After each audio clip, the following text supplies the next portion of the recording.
right now, what would you want to put in it? What kind of would you say?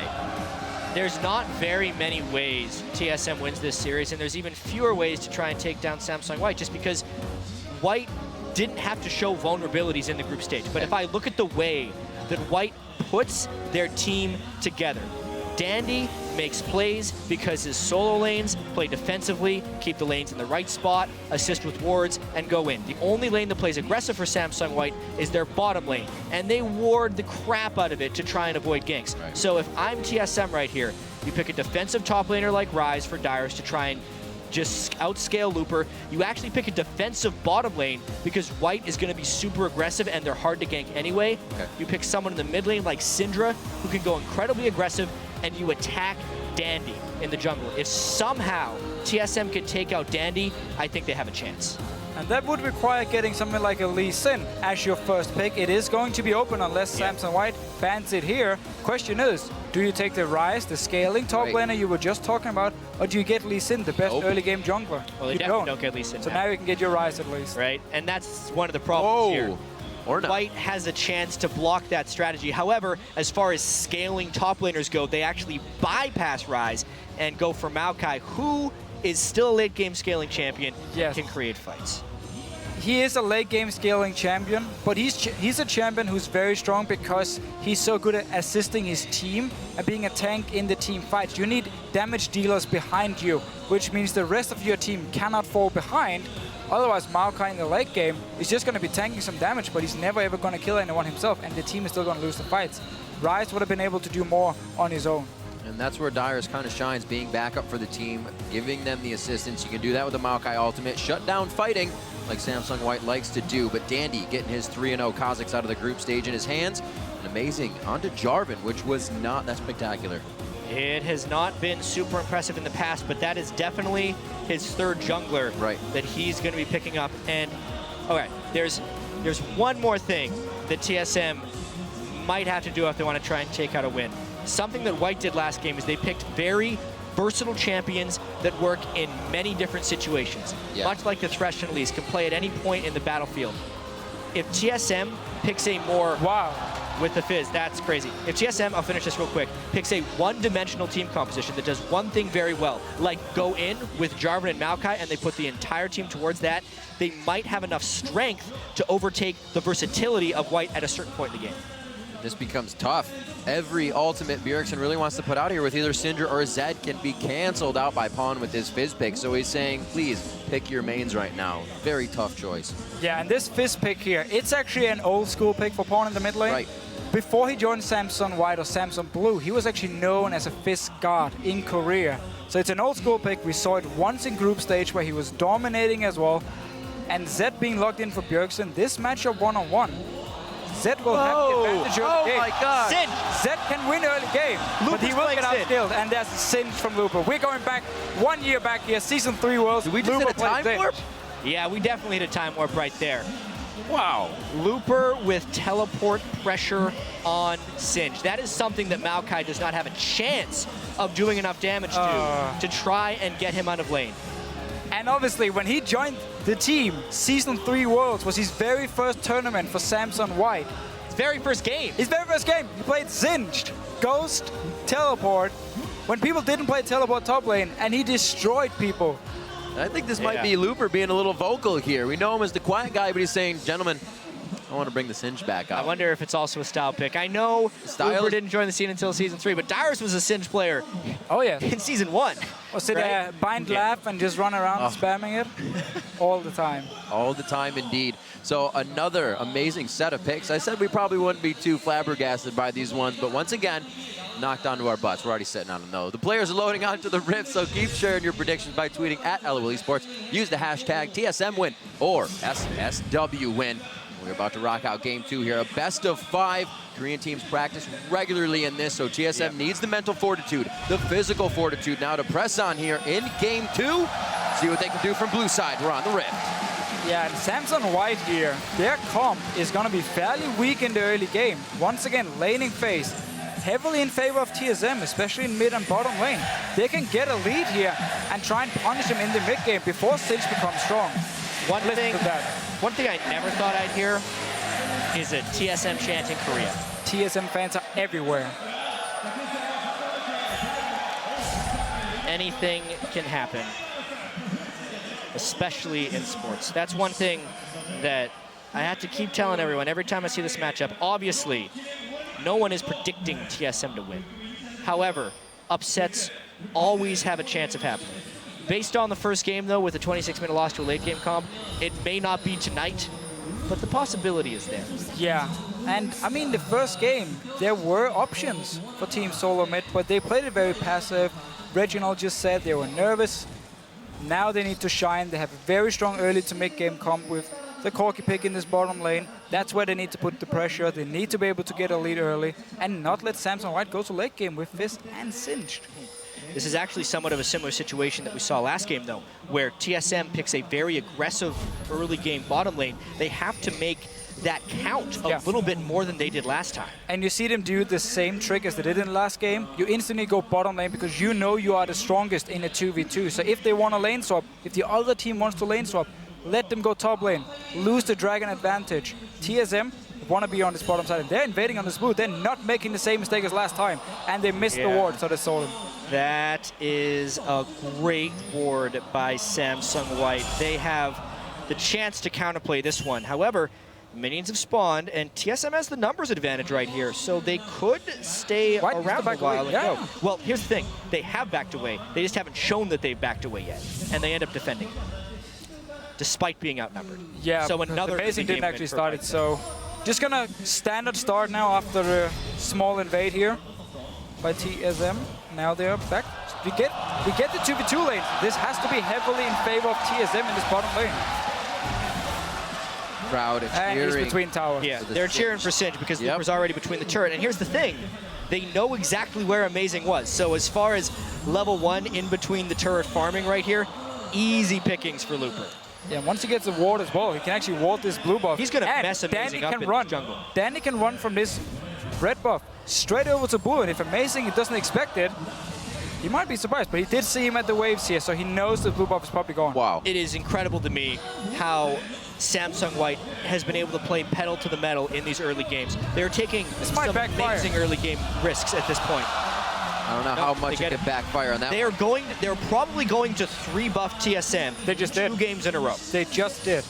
The fact they stopped the blue buff, or they actually TSM didn't start the blue buff on the bottom side of the map, and then Amazing here, walking up to his red buff. No reaction from Dyrus in time. Samsung White gets the blue buff. Here's the impressive thing to me. Samsung White not only knows their strengths, but they know where they can be attacked. I think the one thing that happens if Samsung White is to lose is that somehow Dandy falls a little bit behind of Amazing. Therefore, their early game strategies have been ridiculously well crafted to see TSM strategies, and going for the 3 buffs is massively effective. This is a good move. Amazing, though, shouldn't start the buff. He should just go in there, because look at the bottom side of the map. WildTurtle is destroying Imp on this Twitch here, so they have the pressure in the bottom lane. TSM has to secure this buff. Have to send up the Corki. You have to send him up. But there's no teleport, though, from Dyrus. There's teleport from Looper. He used it to go to lane. This is easily counterable. There it is! Coming in from Looper. This is going to be very big for the team. A nice pop-up there coming in. The bubble goes back for the ult. Blast it! More than one on that one. Amazing gets himself caught out. It is first blood to Mata, however. The 1v1 in mid lane. The hop over. The Trickster back down as the flash hits. Does Bjergsen have the damage? One blast! No! The Grievous Wound is on! And he shoves the Trident right through Bjergsen. Another amazing start right there for Samsung White. Not only do they secure Dandy's advantage over Amazing, they also get a 1v1 kill during the collapse at the blue buff, and Pawn starts 1-0. And this Z pick is supposed to win the early game against the Fizz, because he's going to get outscaled. Late game, he cannot kill Fizz in any way. And he just died one-on-one due to this invade here. Teleport from Looper coming down. It does mean Dyrus in the top lane will be able to get some extra farm, but 2 kills for Samsung White. For a team in TSM shoes to be coming in knowing that the team they had the most trouble against in all practice and the most feared team was a team they were playing against, to fall behind in the early game like they have in games 1 and 2 has to be devastating. Yeah, especially knowing going into the game that you are not the favorites. I talked to Bjergsen yesterday. He told me my mindset going into the game is not that we're going to lose, but it's not that we're going to win either. I'm just going to go in and try and do my best. Sometimes not setting those expectations leaves you to do what you want without too much of a heavy mind worrying about all those things that could go wrong. Right now, Bjergsen has done okay in that mid lane matchup. They came out of the lane quite even. Bond's been finding his kills around the map. Did last time on Jace. Bjergsen again on Zed this game. We'll see if he fares differently in the bottom lane.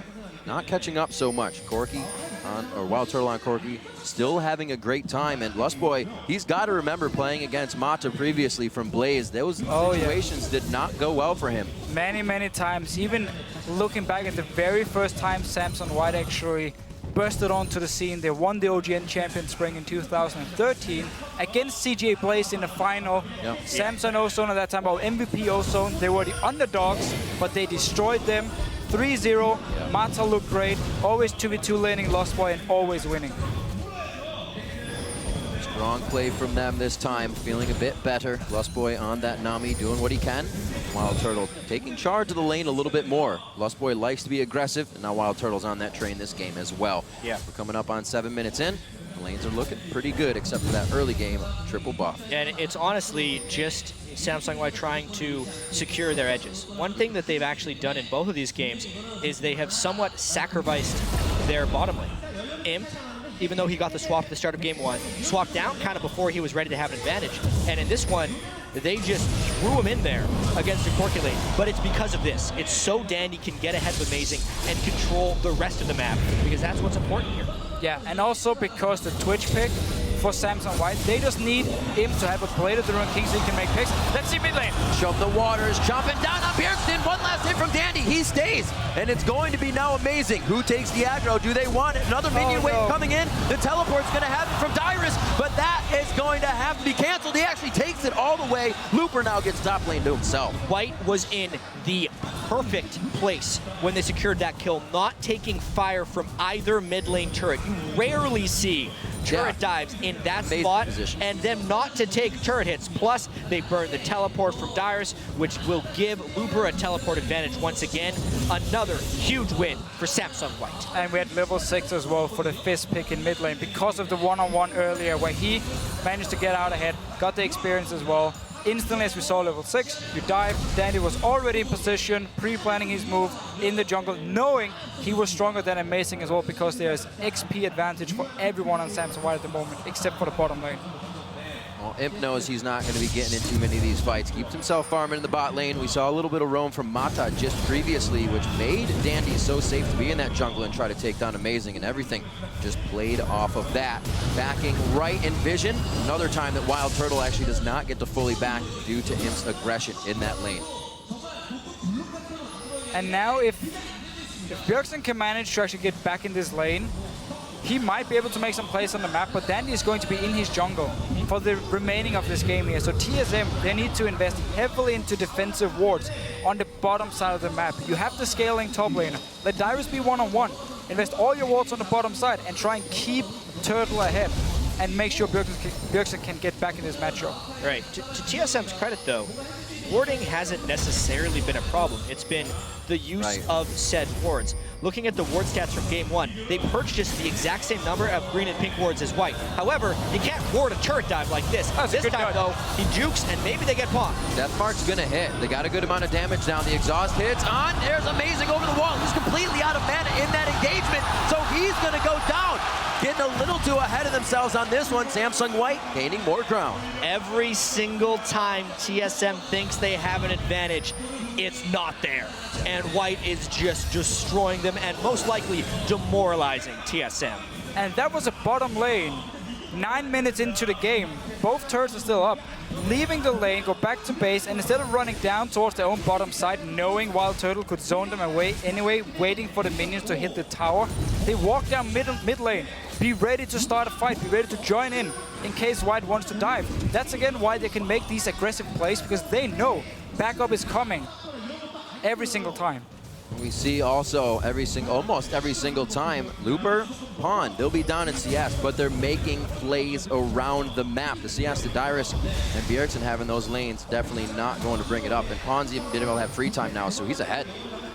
Yeah, we're talking about best of 5 experience. Yeah. Obviously, they mentioned a little bit on the analyst desk. TSM did get some good best of 5 experience in the most recent North American playoffs. They played 14 out of a possible 15 games and ended up winning the NA Championship. However, Samsung White has been playing best of 5s since the beginning of 2013 as a team, as either 3 out of 5 or 4 out of 5 as the people we see right here, and they are good at it. They win the majority of them, and we're seeing it here. The adjustments they've made from game 1 to 2, normally you see the team that loses make the better adjustments. It's actually the team that won this time, and they are not letting up.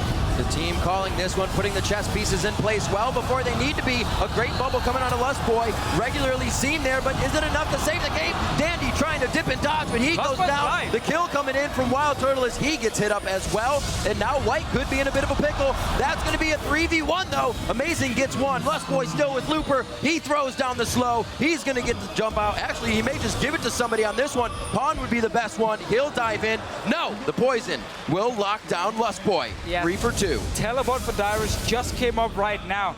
And look at the jungle here of TSM. They have 0 defensive wards, so they couldn't even see the roam coming down from mid lane. Suddenly, 5 members from Samsung White sitting in this bot lane. No time to react for TSM. They just have to give it up or give the kills up. Yeah, well, one of the biggest things is Bjergsen's nowhere near the strength of Pawn, so he actually can't roam on Zed. Dyrus, when he tries to farm in between turrets, gets collapsed on because White has all the control. Pulling Bjergsen into this one. He may not want to go all the way. They know Looper's going to be on the backside. Double bust for him as well. The flash going to be forced here. But Dandy can just jump over the wall. Bjergsen can only provide so much help here. They actually have a minion giving full vision of where Bjergsen was. They knew this fight was going to happen. Here comes Imp to help clean it up. Throwing down the spraying plates. Actually still down. And looks like Amazing gets himself stuck up inside the Baron's den. Not going well for Team Solomid. And a lot of people will point to this and say, look, Amazing's 1 in 5. He's having a horrible game. No, no, no, no. Samsung White is doing an amazing job of shutting him down. From minute 1, the way they invaded, the way Looper went in between the turrets to harass the blue buff, the synchronicity they've had with the rest of the team, Dandy being everywhere. Amazing doesn't have anywhere to go. He has been the sole focus of this White strategy, and it's working perfectly. It's because White isn't happy with just that small advantage. Like we said, they don't play with their food. They go back for seconds, thirds, and they make sure another advantage comes out of the first advantage. Yeah, well, they've had 5 courses of Amazing so far. Oh, let's see if they want a piece of WildTurtle and Lustboy in this bottom lane. Could be. Turret's down. Looper's That's vision behind. on it. Bjergsen's already late on the roam. Looper's already here. He's set up tent now in the bottom lane. Puts WildTurtle back in the fight. No shell's going to save him. Amazing again. Trying to go deep as possible to get in. A great jump the waters to kind of just lock down the fight and spread it out for Dandy. He makes it out alive and actually draws attention of 3 TSM members, which means Pawn and Looper run free. And it's the same again, though. Samsung White is the team to always make the play, the team to always be there, multiple members before any other team can react in time. It's not just Team Solomid right here. We have seen this many, many times in the past. They make the plays. They sacrifice farm, they sacrifice their tower just to roam around the map, constantly look for fights. And if you don't have all these defensive wards to spot them, they will suddenly be there before you can even react. Right, because TSM is in a perpetual state of catching up.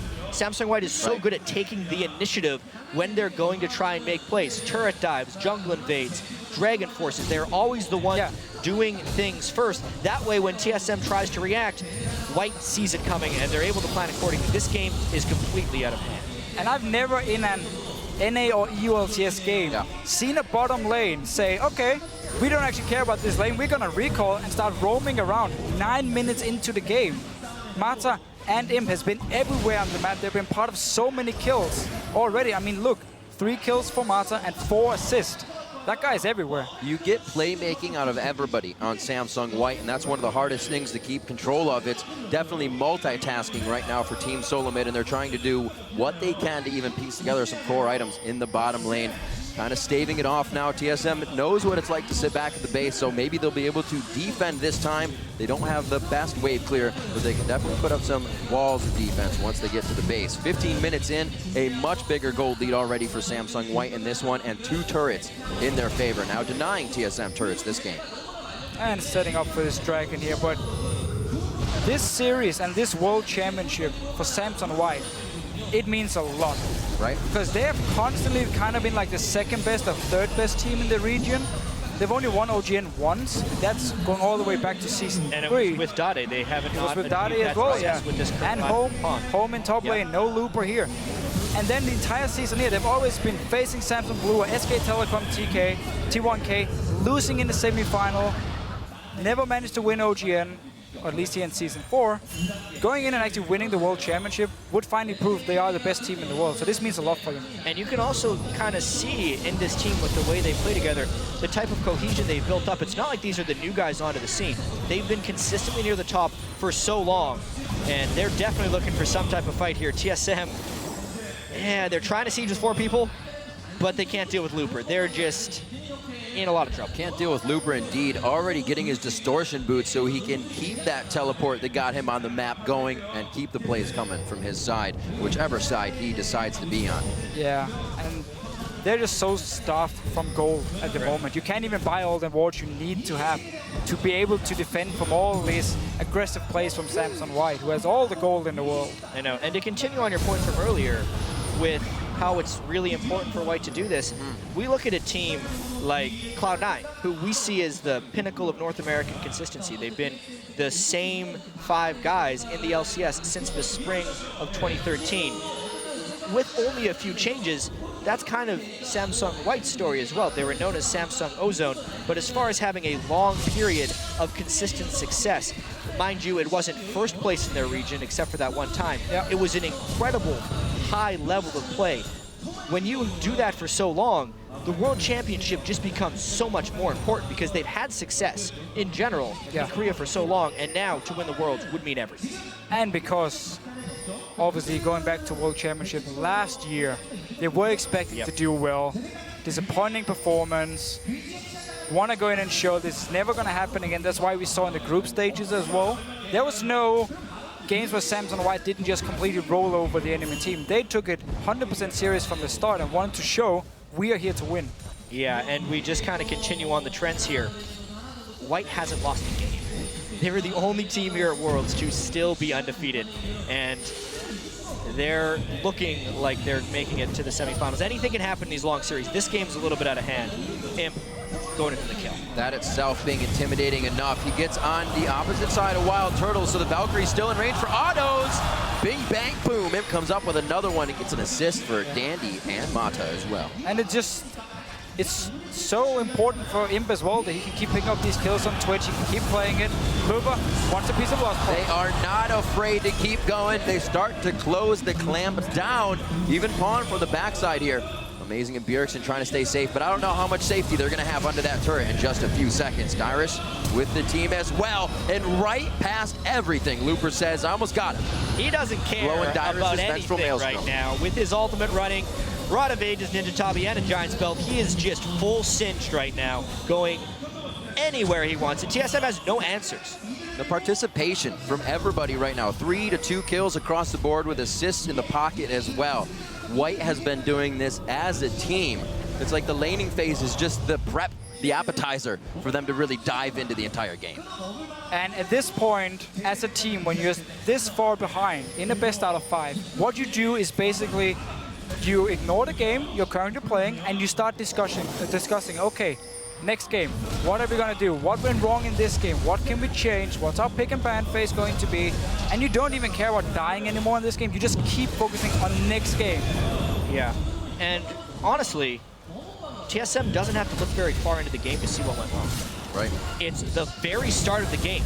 They have not been able to get a red buff and a blue buff for Amazing at the start in either of these games, and they are immediately having to play from behind. That's step 1. They need to get there. And again, it's passive play from TSM. Let's just see what happens here. Imp is spotted by Pink Ward. They want to hit Amazing a few times. But once again, it's also Team Solomid being passive. At the level 1, you saw Samsung White give up the blue buff, saying, okay, you're 5 members right here, Luba's already in top lane, we're going to give you this blue buff here and just try and trade buffs, because they actually walked away from it. Yeah. And TSM just said, well, we're going to walk away as well, because we don't actually, we don't want to try and take the chance of starting it. Go back to your own red buff, and suddenly you lose 3 buffs. And a play like that honestly speaks a little bit towards a bit of a mental block. And you can't really blame TSM having being destroyed by Samsung White in these 2 games. But at the start of the game, they're honestly giving a little bit too much respect. Yeah. No matter how good you are, your champion only has 1 skill at level 1, right? If you have more people and you can see them, you're generally going to be all right. And TSM needs to have confidence in that. At this point, though, even if they see Twitch, it's not okay. Oh, a lined up rat-a-tat-tat. The fearless play once again of White if they have a little bit of a lead. Going after Team Solomid right on the doorstep of their own base. 35 seconds on Dragon after this, but they're looking to get some more out of it. And they push them off the inhibitor turret. An inhibitor going down to just over 21 minutes in this. Actually looks like they may just back off for this one. Go for the Dragon. No, they're going to stay. No worries on this. Even with WildTurtle coming out, still 4 members there. Dyrus is out top pushing the lane. Not really going to knock down that turret too fast as they start losing their base. Again, they're obviously so far ahead. They're just controlling the game, doing what they want. But for Team Solomid, it's still all about the next game now. Yep. What do we want to do? What is our pick and ban phase going to be? Was Maokai the right first pick for us?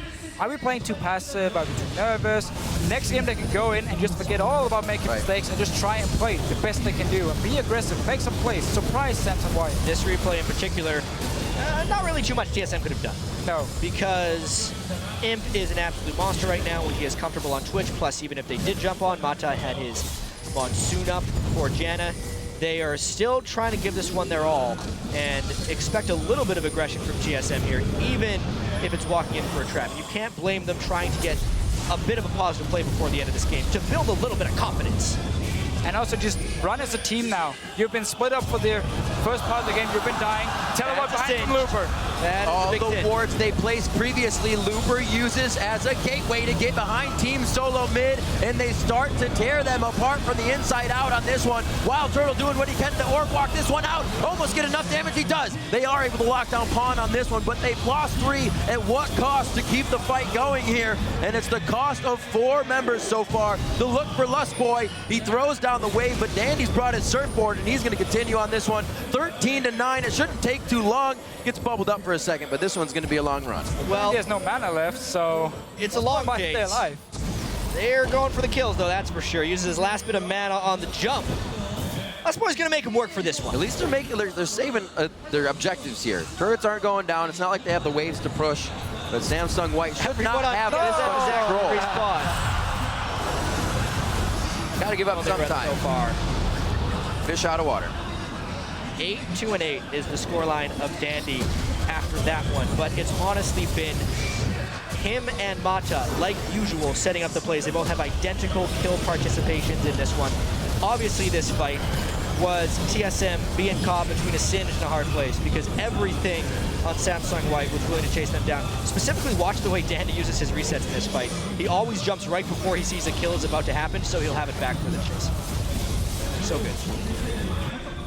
Triple kill there coming in for Dandy, making it work on the KhaZix. He's going full damage this game. No double sight stone coming in for Samsung White this time. A lot of control, and Mata being able to get around to place down these wards. Moby Boots coming out early. Focus to Dyrus here in the top lane. He didn't realize there was more to be had on this one. Storm Shield onto Imp for a bit more damage and safety. It's not going to be enough. They just get the flash. And just looking at the pick and ban phase here, which we have seen so far, I get their idea from TSM, and I actually like it with picking these mid-game AD carries and try and get the lead early on, because WildTurtle won his lane. The problem is, everyone else is losing. In this game, at least. In the last game, WildTurtle actually got the tower and bottom lane as well after they swapped back 2v2, but they had the same problem.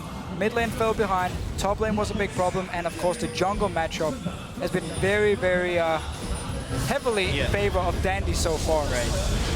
TSM caught out once again. This game is not going to last much longer. They do get a kill, though. Get a pop down on him. That's big damage in the beginning. Mata's forced out of this one as well after using everything on himself. This is a kid for WildTurtle, but he flashes into the fight. He does get the auto attack down necessary. It's a bit of a shutdown, so gold there, but I don't know if that gold right now is going to help. Dyrus doing what he can between Looper and Pawn. That's going to be a quick kill coming up for Pawn as well. Another 4 down. Lustboy makes it out this time.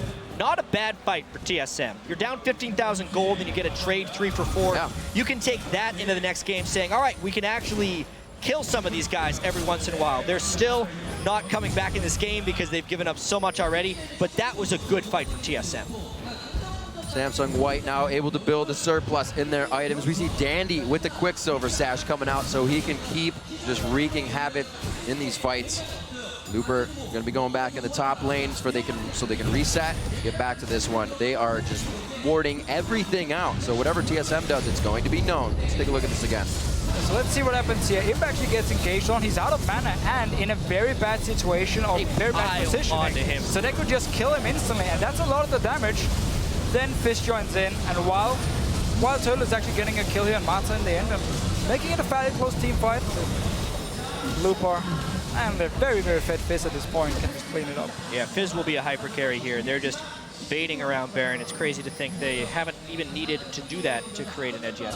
It feels like Samsung White at the moment don't really want to finish the game because they want to keep getting kills.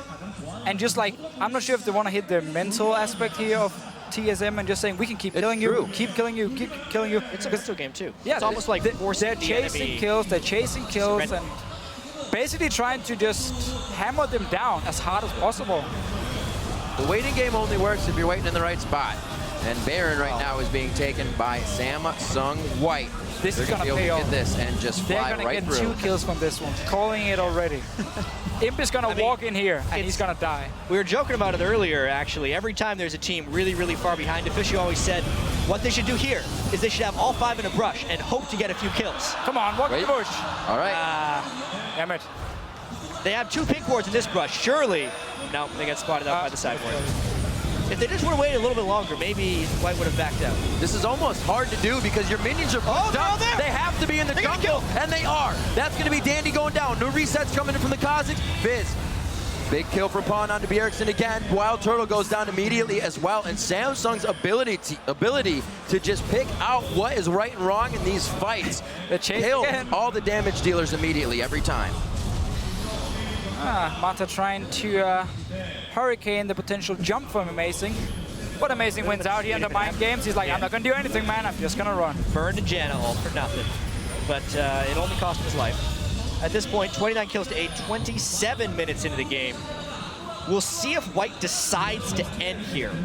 They do have minions. They're going for the next turn. Very dominating play. Lichbane as well on Pawn to help knock down these turrets even faster. Just a little bit later for this one. Game 2 as well from the purple side. Going over to Samsung White. TSM spawning on their fountain. Going for broke on this one. Trying to push out White for one the last time here in Game 2. And White is taking the fight because they think they can get the kills. Back in goes Pawn. Imp falls quite early in this engage here. And it looks like they're able to push back a little bit. That's the Zarya coming in from Pawn. Dyrus' Vengeful Maelstrom really cutting down a lot of the damage and mitigating exactly what was needed in that fight. Looper now to go down. The Nexus saved at half health here. Dandy tries to jump in. Does he have the resets? It's going to be 1 kill coming in. That goes on to Amazing. Pawn a little too close. Takes a laser to the backside from the fountain. And it's such a back and forth, but somehow White comes out on top. Dandy takes the last few swings, and he will drop TSM's Nexus.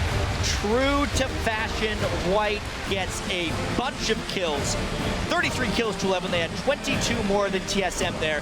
The game was decided much before then, though, and White looks even better in Game 2 than they did in Game 1. Increasingly definitive on their moves. The gold lead was 1,000 in the first game. For the first 5, or for 15 to 20, that was about 4,000 to 5,000 that game when we reached that point. And the scariest thing about all this is we were talking about how White never had to reveal anything in the group stage, and how TSM will need to adjust to what White brings at them. However, White is adjusting without being challenged. They have done 2 very different things in games 1 and 2. And knowing how well this team is coached, they'll have something completely different for game 3. Yeah. So we look at TSM, they can't actually look at what happened in this game and say, let's adjust this. They almost have to go in blind again. It's also because Samson White, in the game itself, is changing up the play style, is changing the tactic a little bit. Every single time one move happens from TSM, they are quickly ready to react. We saw the bottom lane, Imp was losing it. Okay, I'm just gonna ignore this bottom lane now. I'm gonna recall and start roaming. And suddenly, 5 kills was picked up in around this mid lane with Mata and Imp being there. So the way they can adapt during the game, saying we're losing the bottom lane at the moment, we don't want to give TSM this advantage. Let's recall, join the team, get the picks, and suddenly they were just so far ahead. It's not even Dandy ganking anymore, it's the entire team ganking. Keeping it diverse, we looked at the kills halfway through the game, and there were 3 to 2 kills on everybody. And if it's not Pawn in the mid lane switching up his picks, you get singed out of Looper back in the top lane. And when you don't see a pick like that for a long time, you're like, yeah, it's going to be a farm lane. But he ran right into the jungle, and they got another 3 buff with it. Yeah, that was the first duplicate pick Pawn had the entire championship. That's right. All right, we're going to check in with our analyst desk for a recap.